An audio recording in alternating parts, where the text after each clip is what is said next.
আসসালামু আলাইকুম। আপনাদের সাথে আছে আমি জুবায়ের হাসান। আজকের আলোচনা ডোনাল্ড ট্রাম্পের গাজা শান্তি পরিকল্পনা আসলে কি এবং ফিলিস্তিন রাষ্ট্র কি গঠিত হবে? মার্কিন president Donald Trump ২৯ September Gaza যুদ্ধ বন্ধ এবং মধ্যপ্রাচ্যের সংকট নিরসনে ২০ দফা কর্মপরিকল্পনা ঘোষণা করেন। সে সময় ইসরায়েলের প্রধানমন্ত্রী নেতানিয়াহু ডোনাল্ড ট্রাম্পের পাশে ছিলেন।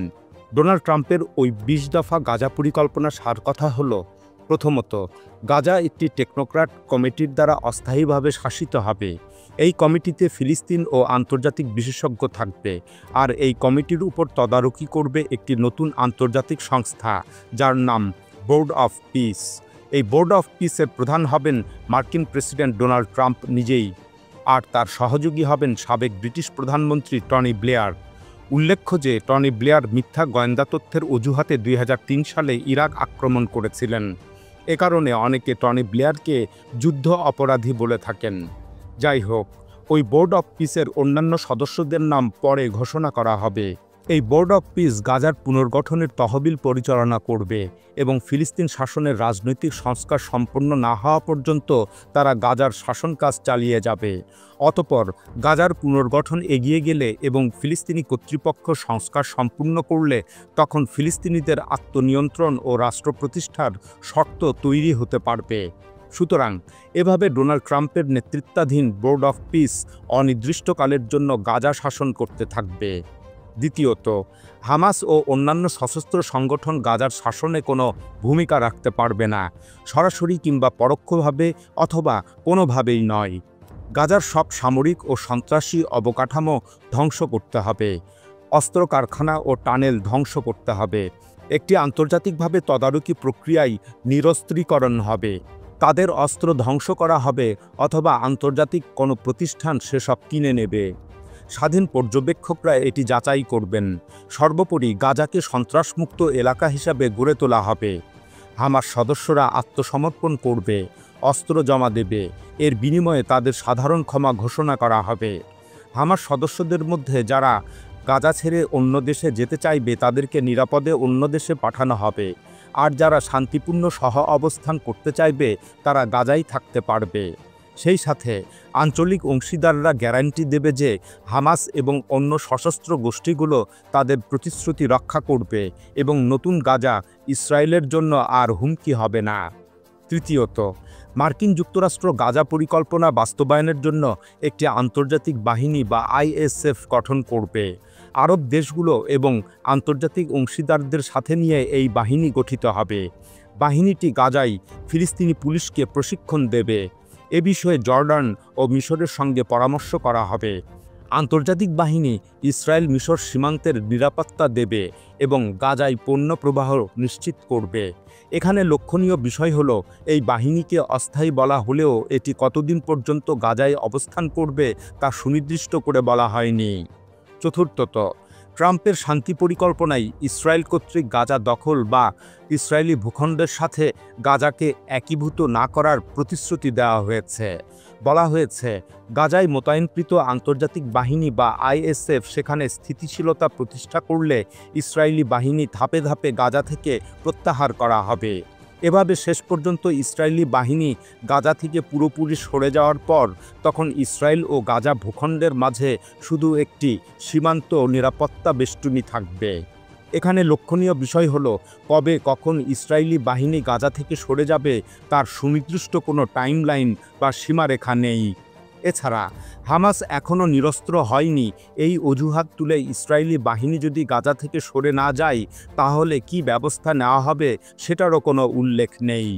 পঞ্চমত, ধ্বংসস্তূপে পরিণত হওয়া গাজার ভবিষ্যৎ অর্থনৈতিক উন্নয়ন ও অবকাঠামোগত পুনর্গঠন সম্পর্কে বলা হয়েছে যে গাজাকে পুনর্গঠন ও আধুনিকায়নের জন্য ডোনাল্ড ট্রাম্প একটি অর্থনৈতিক উন্নয়ন পরিকল্পনা করবেন, আর এতে সহযোগিতা করবেন মধ্যপ্রাচ্যের আধুনিক শহরগুলো নির্মাণে অভিজ্ঞ বিশেষজ্ঞরা।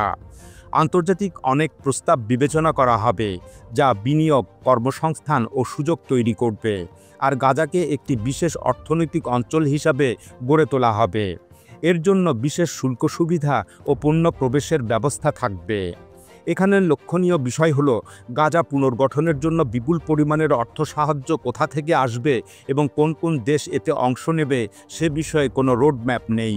তবে এক্ষেত্রে ধারণা করা যেতে পারে যে ডোনাল্ড ট্রাম্প এই অর্থ উপসাগরীয় 6টি ধনী দেশের কাছ থেকে আদায় করবেন। বিশেষ করে সৌদি আরব, কাতার এবং আরব আমিরাতকে এ বিষয়ে ডোনাল্ড ট্রাম্প চাপ দিতে পারেন। ষষ্ঠত, ডোনাল্ড ট্রাম্পের শান্তি পরিকল্পনায় প্রতিশ্রুতি দেওয়া হয়েছে যে গাজার কোনো অধিবাসীকে গাজা থেকে জোর করে বের করে দেওয়া হবে না। যারা স্বেচ্ছায় গাজা থেকে অন্যত্র যেতে চায় তারা যেতে পারবে, আর যারা গাজায় ফিরতে চায় তারা ফিরতে পারবে। মানুষকে উৎসাহিত করা হবে গাজায় বসবাস করে একটি নতুন জীবন গড়তে। কিন্তু এক্ষেত্রে প্রশ্ন হলো, গাজায় এখন 60 মিলিয়ন টন ধ্বংসস্তূপ রয়েছে, যা প্রতিদিন যদি 100টি ট্রাকে পরিবহন করা হয় তবে তা সরাতে 2050 সাল পর্যন্ত সময় লাগবে। গাজা শহরে এখন বসবাস করার মতো কোনো দালান কোঠা অবশিষ্ট নেই। কোনো স্কুল, কলেজ, হাসপাতাল, পানি নিষ্কাশন ব্যবস্থা, যোগাযোগ অবকাঠামো ইত্যাদি সকল নাগরিক সুবিধা প্রায় সম্পূর্ণভাবে ধ্বংসপ্রাপ্ত হয়েছে। এমত অবস্থায় গাজাবাসী গাজায় অবস্থান করে কিভাবে জীবনযাপন করতে পারবেন তার কোনো সুনির্দিষ্ট কর্মপরিকল্পনা নেই।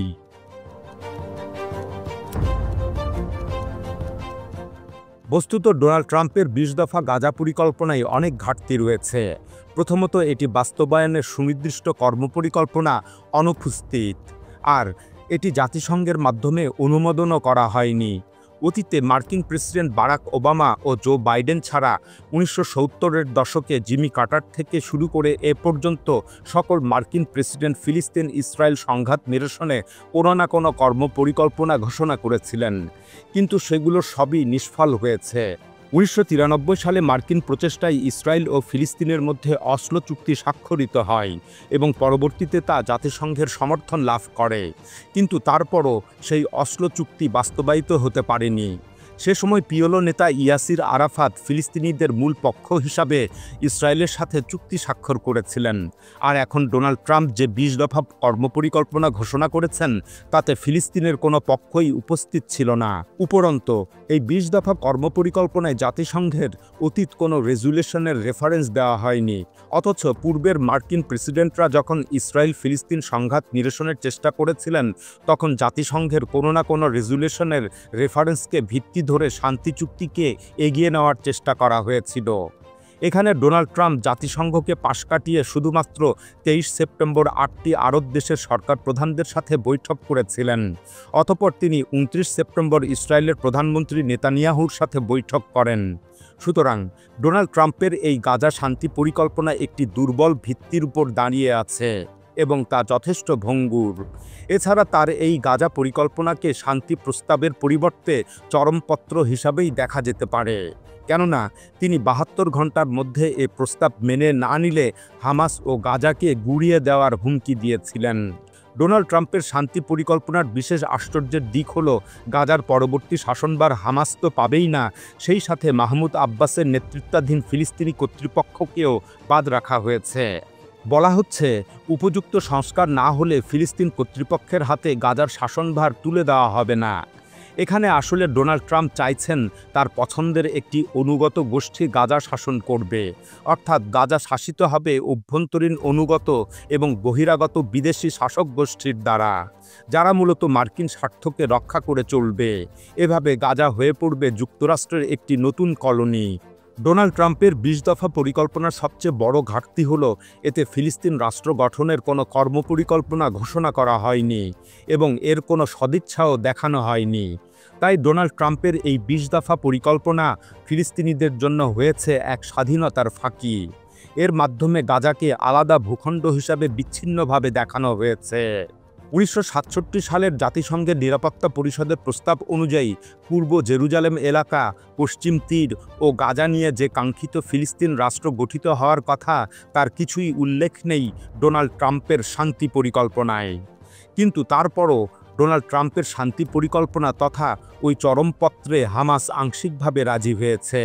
এর কারণ 2023 সালের অক্টোবর থেকে এ পর্যন্ত সর্বশেষ গাজায় 2 লাখেরও বেশি মানুষ হতাহত হয়েছেন।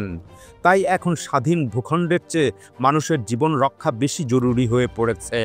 যেমনটা মালয়েশিয়ার প্রধানমন্ত্রী আনোয়ার ইব্রাহিম বলেছেন। তিনি বলেন, আমরা স্পষ্ট করে জানাতে চাই, যুক্তরাষ্ট্রের প্রস্তাবিত গাজা পরিকল্পনা নিখুঁত নয়, বরং এর বহু দিকের সঙ্গেই আমরা দ্বিমত পোষণ করি। কিন্তু আজ আমাদের প্রথম ও প্রধান দায়িত্ব হল ফিলিস্তিনি জনগণের জীবন বাঁচানো। এখন এ পর্যন্তই। আল্লাহ হাফেজ।